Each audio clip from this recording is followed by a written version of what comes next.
महाराष्ट्रात जरांगे पाटील यांचं आंदोलन आणि दिल्लीत ओबीसींच्या जातीनिहाय जनगणनेसाठी खू घातलेलं आंदोलन या पार्श्वभूमीवर उद्या राष्ट्रीय ओबीसी महासंघाची एक महत्त्वाची बैठक बोलावण्यात आलेली आहे।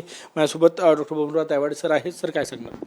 नाही, आता हे बघा की काल मंत्रिमंडळाचं शिष्टमंडळ आंदोलनकर्ते जरांगे पाटील साहेबांना भेटायला गेलं आणि त्या ठिकाणी त्यांची जी चर्चा झाली आणि आज जे काही आले छापून त्याच्यामध्ये वारंवार ते या राज्यापुढे एकच मुद्दा मांडतात आहे की 58 लाख नोंदींचा, ज्याच्यावरती मी अनेक वेळा आपल्याशी चर्चा केलेली आहे आणि वास्तविकता आपल्यापुढे मांडलेली आहे। वास्तविकता म्हणजे सरकारने आत्ता 30 जुलैला जी आकडेवारी प्रसिद्ध केली त्या आकडेवारीच्या आधारावरती मी सांगितलेलं आहे की जे 58 लाख नोंदी सांगतात त्याच्यापैकी 1986 ते 2023 आंदोलन सुरू होण्याच्या पूर्वी ज्या 37 लाख लोकांना प्रमाणपत्र या महाराष्ट्रामध्ये वितरित केले गेले आहे त्याचा आणि आंदोलनाचा काही संबंध नाही आहे।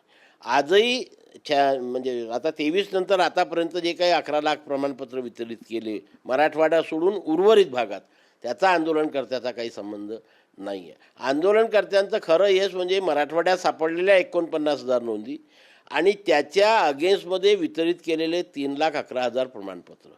आता 3,11,000 प्रमाणपत्र वितरित केले, पण व्हॅलिडिटीसाठी किती लोक आले? फक्त 20,000। दिली किती लोकांना? 15,000।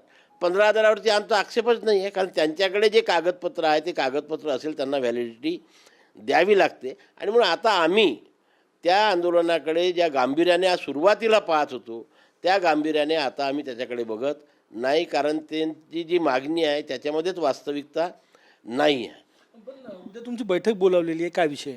उद्या बघा, आम्ही मागील अनेक वर्षापासनं केंद्र सरकारकडे जी प्रमुख मागणी आमची होती की ओबीसी समाजाची जातनिहाय जनगणना करण्यात यावी, ओबीसी समाजाची जात, आणि त्याच्या मागे आमचं म्हणणं असं होतं, आजही आहे ते, की या देशामध्ये 1931 नंतर जेवढ्या जनगणना झाल्या त्या जनगणना करताना SC ST आणि अदरचा कॉलम होता। आमची मागणी आहे की SC ST आणि OBC अँड अदर असे 4 कॉलम त्या ठिकाणी करावे आणि जातनिहाय जनगणना करावी।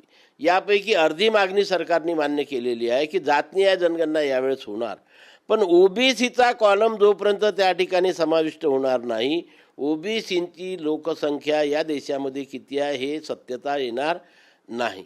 आणि म्हणून ही जनगणना करत असताना जी 40 प्रश्नांची प्रश्नावली केंद्र सरकारने जाहीर केलेली आहे त्यामध्ये 10व्या प्रश्नामध्ये SC STच्या पुढे ओबीसीचा कॉलम समाविष्ट करावा आणि ओबीसी समाजाची जातनिहाय जनगणना करावी, ही प्रमुख मागणी घेऊन आम्ही डिसेंबरमध्ये दिल्लीला रामलीला मैदानावरती ठिय्या आंदोलन करणार आहोत। त्याच्या नियोजनाची म्हणून उद्याला धनवटे नॅशनल कॉलेजमध्ये 12 वाजता राज्याची बैठक आहे आणि पुढच्या महिन्यामध्ये 20 तारखेला हैदराबादला पूर्ण देशातील ओबीसी प्रतिनिधींची एक बैठक आम्ही त्या या बैठकीत जरांगे पाटील यांच्या आंदोलनावरही चर्चा होईल ना? ते तुमच्या ओबीसीतूनच मागते? नाही, पण ओबीसीतून मागते, पण ओबीसीतून मिळू शकत नाही ना। हे बा, आता होणार आहे का? चर्चा तर होईलच ना। मी नेहमी तुम्हाला सांगत असतो की आम्ही आंदोलनाकरता बिलकुल 12ही महिने सक्षम असतो, तयार असतो।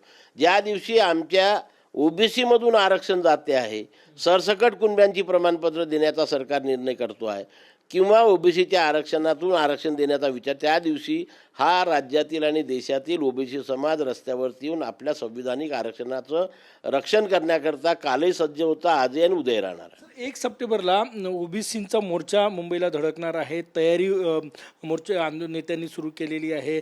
वेळ पडली तर राष्ट्रीय ओबीसी महासंघाचा पाठिंबा असेल? नाही, आमच्या मागण्या वेगळ्या आहेत, त्यांच्या मागण्या वेगळ्या आहेत। ते आंदोलनकर्त्याला विरोध करून मोर्चा काढतायत। आमचा आंदोलनकर्त्याला विरोध नाही, आंदोलनकर्ते सरकारशी भांडतात आणि आम्ही सुद्धा सरकारशी भांडतो आहे। त्याच्यामुळे आम्ही आमच्या समाजाच्या ज्या मागण्या आहे त्या प्रामुख्याने केंद्र आणि राज्य सरकारने सोडवाव्या या भूमिकेवर ते आम्ही ठाम असतो। आणि म्हणून आमच्या भूमिकेशी संगमत किंवा मिळत्या जुळत्या मागण्या असेल तर आम्ही समाविष्ट होऊ, अन्यथा नाही त्या मागणीकरता आम्ही कशाला आमची एनर्जी वेस्ट करणार? पाठिंबा नाही त्या मोर्चाला? तरी नाही ना, आमच्याशी मागण्याच नाही, कारण त्यांच्या मागण्यात आम्हाला समजत नाही की काय आहे। मागण्या स्पष्ट झाल्याशिवाय आम्ही कोणत्या आंदोलनात सहभाग घेत नाही। सकल ओबीसी समाजाची मुंबईत महत्त्वाची बैठक बोलावण्यात आलेली आहे।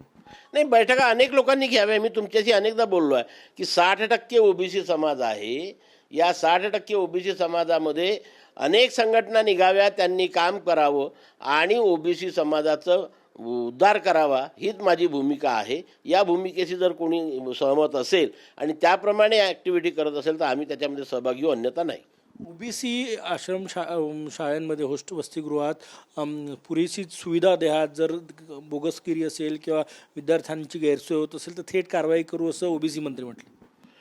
आपण ओबीसी समाजाच्या आश्रमशाळा कुठे आहे हे तर पहिले त्यांनी सांगावं. VJNTचे आहे फक्त. ओबीसी समाजाचे अजूनपर्यंत शासकीय वसतिगृह सुरू झालेले नाही.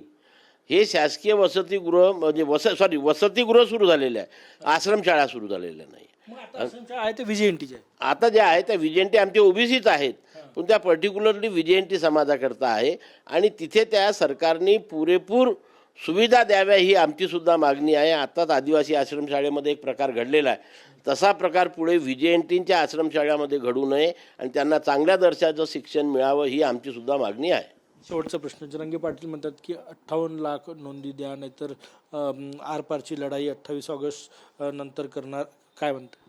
58 लाख नोंदी ऑलरेडी दिलेल्या आहेत, आता कोणत्या देणं बाकी आहे? मी तुम्हाला आणि त्याच्यामध्ये मी तुम्हाला सांगितलं की प्रमाणपत्र द्या म्हटले, 58 लाख प्रमाणपत्र द्या. अरे दिले आहे ना. 37 लाख प्रमाणपत्र तर आमच्या नागपूर आणि अमरावती विभागातच मिळालेले आहे.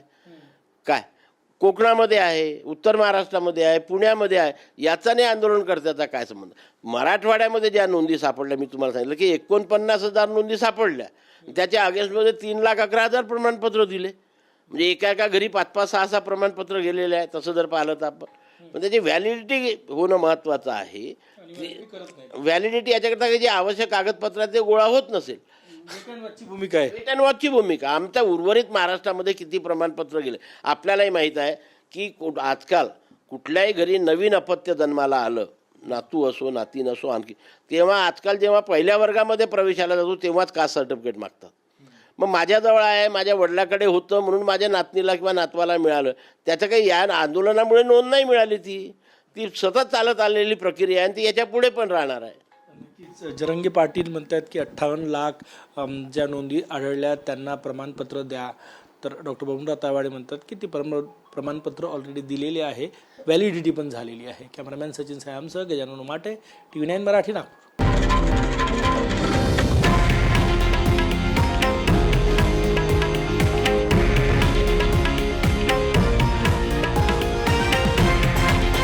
हे आहे देशातील नंबर 1 न्यूज नेटवर्क आणि आपण पाहत आहात TV9 मराठी, एकमेव.